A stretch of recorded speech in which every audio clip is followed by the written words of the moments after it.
SR Bommai versus union of India भारतीय संवैधानिक इतिहास के महत्वपूर्ण निर्णयों में से एक है। इस मामले में सर्वोच्च न्यायालय ने अनुच्छेद 356 के दुरुपयोग पर नियंत्रण स्थापित किया और स्पष्ट किया, president rule is subject to judicial review, federalism is part of the basic structure of the constitution, article 356 cannot be used arbitrarily।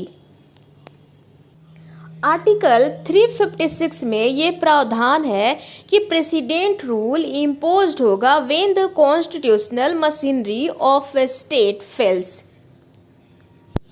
राष्ट्रपति शासन के तहत ये होता है कि केंद्र सरकार राज्यपाल के माध्यम से राज्य का प्रशासन अपने नियंत्रण में ले लेती है और राज्य विधानमंडल को निलंबित या भंग किया जा सकता है।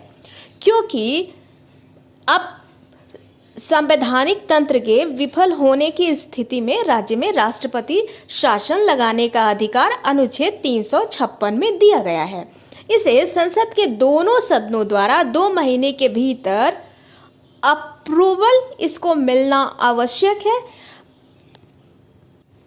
प्रारंभ में 6 महीने के लिए वैध रहेगा और 44वें संवैधानिक संशोधन 1978 के अनुसार प्रत्येक 6 महीने में संसदीय जो भी होगा अप्रूवल होगा उसके साथ 3 वर्ष तक बढ़ाया जा सकता है।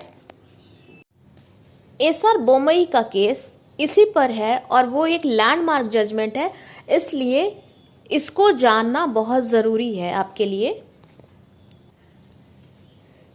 ये केस है 1989 का। एसआर बोमई वो कर्नाटक के चीफ मिनिस्टर थे उस टाइम और पिटिशनर भी वही थे। कुछ विधायकों द्वारा सरकार से समर्थन वापस लिया गया। जो राज्यपाल थे उन्होंने बिना फ्लोर टेस्ट, बिना बहुमत का परीक्षण कराए राष्ट्रपति को रिपोर्ट भेजी कि सरकार बहुमत खो चुकी है और राष्ट्रपति ने अनुच्छेद 356 के तहत राष्ट्रपति शासन लागू कर दिया और विधानसभा भंग कर दी गई।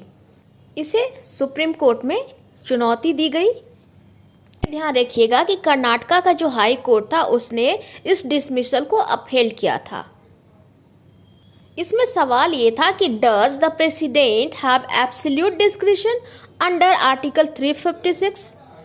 Is a presidential proclamation under article 356 justiciable? क्या राज्यपाल की रिपोर्ट अंतिम और निर्णायक मानी जाएगी? क्या विधानसभा में बहुमत का परीक्षण